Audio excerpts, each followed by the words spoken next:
Big boss Malayalam season 7 day 1 നടന്ന സംഭവങ്ങൾ നമ്മുടെ ചുരുക്കം ഞാൻ സൂചിപ്പിക്കുകയാണ്. നമ്മുടെ ലൈവിനകത്ത് രാത്രി നടന്ന സംഭവങ്ങൾ ഉൾപ്പെടെ. ആദ്യം ലാലേട്ടൻ വന്നു. നമ്മുടെ ബിഗ് ബോസിന്റെ പുതിയ വീട്, കെട്ടിയ വീട് എല്ലാം നമ്മളെ കാണിച്ചു. നല്ല അടിപൊളി വീടായിരുന്നു, സെറ്റപ്പ് വീടായിരുന്നു. കണ്ടപ്പോൾ എനിക്ക് ഇഷ്ടപ്പെട്ടു. അതിനുശേഷം മത്സരാർത്ഥികളെ സ്വീകരിച്ചു. ഓർഡർ അനുസരിച്ച് ഞാൻ അതിന് മുന്നേ വീഡിയോ ഒക്കെ ഇട്ടിട്ടുണ്ട്, അതിനി പറയുന്നില്ല. അനീഷ്, അനു, ആര്യൻ, കലാഭവൻ സരിക, ബിൻസി, അക്ബർ ഖാൻ, ഒണിയൽ സാബു, അഭിശ്രീ, ബിന്നി സെബാസ്റ്റ്യൻ, ശാരിക, രേന ഫാത്തിമ, നെവിന്, ഷാനവാസ് ഷാനു, മുൻഷി രഞ്ജിത്ത്, നൂറ ഫാത്തിമ, ജസേൽ തക്രാള്, ഷെയ്ത്യ സന്തോഷ്, രേണു സുധി, അപ്പാനി ശരത്ത് എന്നിവരായിരുന്നു. ഓരോരുത്തരും ടാസ്ക് ബേസിൽ അകത്തേക്ക് കയറി. റെനീഷയായിരുന്നു ടാസ്ക് നടത്തിക്കൊണ്ടുപോയത്. റണ്ണിംഗ് ടാസ്കിൽ വിജയിയായ മത്സരാർത്ഥികളെ അവസാനം അകത്ത് കയറി ബിഗ് ബോസ് എല്ലാവരും ലിവിംഗ് റൂമിൽ ഇരിക്കാൻ പറഞ്ഞു. വിജയികളെ റണ്ണിംഗ് ടാസ്കിൽ വിജയികളെ പ്രഖ്യാപിച്ചു. അതിൽ ആര്യൻ 19 സെക്കൻഡ് കൊണ്ടും ബിന്നിയും ഷാനവാസും 29 സെക്കൻഡ് കൊണ്ടും വിജയികളായി. അവർക്ക് 3 പേർക്കും ഓരോ ബാൻഡുകൾ കെട്ടിക്കൊടുത്തു. എന്നിട്ട് പറഞ്ഞു, ഈ ബാൻഡ് ഉള്ളവരുടെ കയ്യിൽ നിന്നും മറ്റുള്ളവർ ബാൻഡ് തട്ടിപ്പറിച്ചാൽ ആ ബാൻഡ് അവർക്ക് സ്വന്തമാക്കാൻ കഴിയും. പക്ഷേ അതിനകത്ത് ഒരു ട്വിസ്റ്റ് ഉണ്ടായിരുന്നു. എല്ലാവരുടെയും പെട്ടികൾ വന്നു. പെട്ടികൾ പോയി എടുത്തു നോക്കിയപ്പോൾ പെട്ടിക്കുള്ളിലെല്ലാം കല്ലും തടിയും ചരലും എല്ലാമായിരുന്നു. അതിൽ 3 പേർക്ക് മാത്രമാണ് അവരുടെ ഡ്രസ്സുകൾ വന്നത്. വിജയികളായ ആര്യനും ബിന്നി സെബാസ്റ്റ്യനും അതോടൊപ്പം തന്നെ ഷാനവാസിനും. എന്നാൽ ബാക്കിയുള്ളവർക്കൊന്നും ഡ്രസ്സ് വന്നില്ല. അവർ ആ വേഷത്തിൽ നിൽക്കണമെന്ന് പറഞ്ഞു. ഒടുവിൽ എല്ലാവരുടെയും സങ്കടം മാനിച്ച് ബിഗ് ബോസ് അവർക്ക് തൽക്കാലം ഇടുവാനുള്ള ഡ്രസ്സുകൾ കൊടുത്തു. അതിനുശേഷം സംഭവിച്ചത് ട്വിസ്റ്റ് ഇതായിരുന്നു. എല്ലാവരും ലിവിംഗ് റൂമിൽ ഇരുന്നപ്പോൾ ഒരു ടാസ്ക് കൊടുത്തിരുന്നു. 7ന്റെ പണിയായിട്ട് കൊടുത്തതാണ്. ഡ്രസ്സ് സ്വന്തമാക്കണമെങ്കിൽ ആരുടെ കൈകളിലാണോ ഈ ബാൻഡ് കെട്ടിയിരിക്കുന്നത് അവരുടെ കയ്യിൽ നിന്ന് നിങ്ങൾ ഈ ബാൻഡ് തട്ടിപ്പറിച്ച് നിങ്ങൾ സ്വന്തമാക്കുകയാണെങ്കിൽ സ്വന്തമാക്കുന്ന വ്യക്തികളുടെ ഡ്രസ്സുകൾ തിരികെ വരികയും ആരുടെ കയ്യിൽ നിന്നാണോ നഷ്ടപ്പെട്ടത് അവരുടെ ഡ്രസ്സുകൾ തിരികെ പോവുകയും ചെയ്യുമെന്നായിരുന്നു ടാസ്ക്. അങ്ങനെ എല്ലാവരും വിഷമത്തിൽ നിൽക്കുന്ന സമയത്ത് ബിഗ് ബോസ് ഈ ഒരു ടാസ്ക് ആരംഭിച്ചു എന്ന് പറഞ്ഞു. എല്ലാവരും അവരവരുടെ സാധനങ്ങളൊക്കെ അവിടെ എവിടെയും കൊണ്ടുവെക്കുന്ന സമയത്ത് റൂം അറേഞ്ച് ചെയ്യുകയായിരുന്നു. അപ്പോൾ ബെഡ് എങ്ങനെയാണ് വേണ്ടത് എന്നുള്ളതിൽ അനീഷിനൊരു പ്രശ്നം പറ്റി. അനീഷിന് സ്ത്രീകളോടൊപ്പം കിടക്കാൻ പറ്റില്ല എന്നും തൻ്റെ ബെഡിൽ 3 പേരുണ്ട് എന്നും ഒരാൾ എവിടുന്നെങ്കിലും ഒഴിഞ്ഞു തരണമെന്നും പറഞ്ഞു. അങ്ങനെ എല്ലാവരോടും റിക്വസ്റ്റ് ചെയ്തു. അപ്പോൾ രേണു സുധിക്ക് കിടക്കാൻ ബെഡില്ല, അപ്പോൾ അവർ കൂടെ വന്ന് കിടക്കുന്നത് എനിക്ക് പറ്റില്ല എന്ന് അനീഷ് പറഞ്ഞു. രേണു സുധിയെ ആര് കൂടെ കിടത്തുമെന്ന് ചോദിച്ചു. അനുമോളോട് ചോദിച്ചപ്പോൾ അനുമോൾ പറഞ്ഞു, എനിക്ക് ഈ പൂക്കളും ഇതുമുള്ള സ്ഥലത്ത് കിടക്കണം, അതുകൊണ്ട് എനിക്ക് ഇവിടുന്ന് മാറാൻ പറ്റില്ല എന്ന് പറഞ്ഞു. അവസാനം നമ്മുടെ ആദില നൂറയോട് ചോദിച്ചപ്പോൾ അവർക്ക് പ്രശ്നമില്ല എന്ന് പറഞ്ഞു. പക്ഷേ തടിയില്ലെങ്കിലും കിടക്കാൻ 2 പേര് കിടന്നാൽ പിന്നെ ഇടമില്ല എന്ന് പറഞ്ഞു.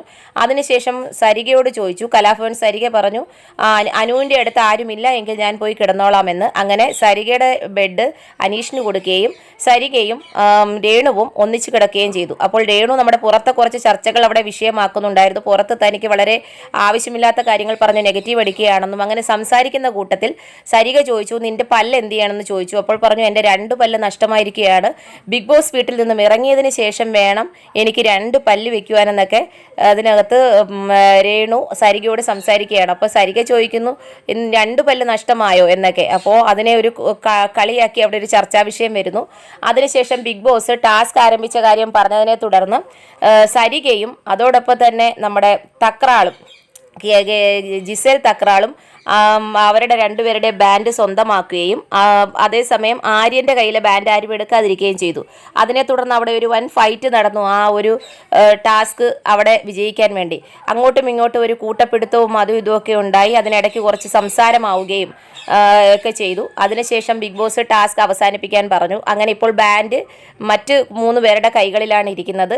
അതിനുശേഷം അവിടെ ഒരു ഫൈറ്റ് നടക്കുന്നു എന്ന് പറഞ്ഞു. പക്ഷേ ഒരുപാട് ലേറ്റ് ആയത് കാരണം എനിക്കത് അപ്ഡേറ്റ് ചെയ്യാൻ പറ്റിയിട്ടില്ല. എന്തായാലും നമുക്ക് നോക്കാം ലൈവിനകത്ത് ഇനി എന്താ ഉണ്ടായിട്ടുള്ളത് എന്നുള്ളത്. അപ്പോൾ ഇത്രയും കാര്യങ്ങളായിരുന്നു ആ സമയത്ത് നടന്നത്. അപ്പോൾ ഡ്രസ്സ് ഇല്ലാതെ ഇവർക്ക് ആകെ കൂടി വീർപ്പ് മുട്ടുന്ന ഒരു അവസ്ഥയായിരുന്നു ബിഗ് ബോസ് കൊടുത്ത ആദ്യത്തെ ടാസ്ക്. ഈ ടാസ്കിൽ ഫൈനലി ആരാണോ വിജയിക്കുന്നതെന്നുള്ളത് നമുക്ക് കണ്ടറിയാം. ഇന്നലെ കാണിച്ച പ്രൊമോയിൽ രേണുവിൻ്റെ അടിയുടെ കാര്യം പറഞ്ഞതിൽ ഞാൻ കാണുന്ന സമയത്ത് രേണുവുമായിട്ടുള്ള ഫൈറ്റ് ആയിരുന്നില്ല നടന്നത്. നമ്മുടെ കലാഭവൻ സരികയും അതുപോലെ നമ്മുടെ തക്രാളും ഒക്കെ ആയിരുന്നു അവിടെ അങ്ങോട്ടും ഇങ്ങോട്ടും മൽപ്പിടുത്തം നടത്തിയത്. ഇനി അതിനുശേഷം ശേഷമാണ് നമ്മളെ ബാത്റൂമിൽ കയറി ഒളിച്ചിരിപ്പും മറ്റു കാര്യങ്ങളുമുള്ള പ്രൊമോ വന്നിരിക്കുന്നത്. അതിനകത്ത് അനീഷ് പറയുന്നുണ്ട്, ഇത് ഒരു പുരുഷന് നല്ലതല്ല ഈ ബാത്റൂമിൽ കയറി ഒളിച്ചിരിക്കുന്നത് എന്നൊക്കെ പറഞ്ഞ് ബാത്റൂമിൽ ചവിട്ടിപ്പൊളിക്കാൻ ഒരുങ്ങുന്ന രംഗങ്ങളൊക്കെ വന്നിട്ടുണ്ട്. എന്തായിരുന്നാലും ഇന്നലത്തെ രാത്രിയിൽ അവർ ഉറങ്ങുന്നതിന് മുമ്പ് ഇത്രയും സംഭവങ്ങളാണ് കണ്ടത്. അതിനുശേഷം ബിഗ് ബോസ് ടാസ്ക് കൊടുക്കുമ്പോഴാണ് വീണ്ടും ഫൈറ്റ് ഉണ്ടാവുന്നത്.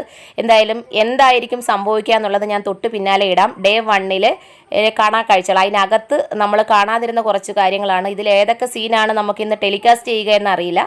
ഇത്രയും സംഭവങ്ങളാണ് നമ്മളെ ബിഗ് ബോസ് ഹൗസിനകത്ത് നടന്നത്. അതോടൊപ്പം തന്നെ കണ്ടസ്റ്റൻസിൻ്റെ വരവിനകത്ത് കുറച്ച് ഫണ്ണി ആയിട്ട് തോന്നിയത് നമ്മുടെ രേണു കയറി വന്നപ്പോൾ സുധിച്ചേട്ടാ ഞാൻ എത്തി കേട്ടോ എന്ന് പറഞ്ഞ് കയറി പറയുമ്പോൾ ആ ഒരു സീനൊരു തമാശ മട്ടിലായതുപോലെ തോന്നി. കാരണം ആള് ആ ഒരു കോമഡി പോലെ പറഞ്ഞ് അവതരിപ്പിച്ച കണക്ക് തോന്നി. അത് എനിക്കും തോന്നിയതാണോ നിങ്ങൾക്കും തോന്നിയോ എന്ന് പറയുക. ഒരുപക്ഷെ ചിലപ്പോൾ മനസ്സിൽ തട്ടി പറഞ്ഞതായിരിക്കാം.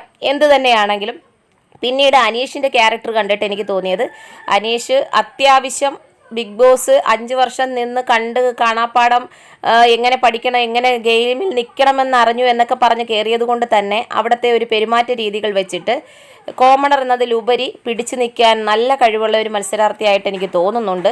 അതോ ഇനി തുടക്കം കാണുന്ന രീതിയിലാണോ എന്നറിയില്ല. എന്തായാലും ഇന്നത്തെ അടി പൊട്ടുന്നത് എന്തുമായി ബന്ധപ്പെട്ടാണെന്നുള്ള അപ്ഡേഷൻ ഞാൻ തൊട്ട് പിന്നാലെ ഇടുന്നതായിരിക്കും. നമുക്ക് കാത്തിരുന്ന് കാണാം.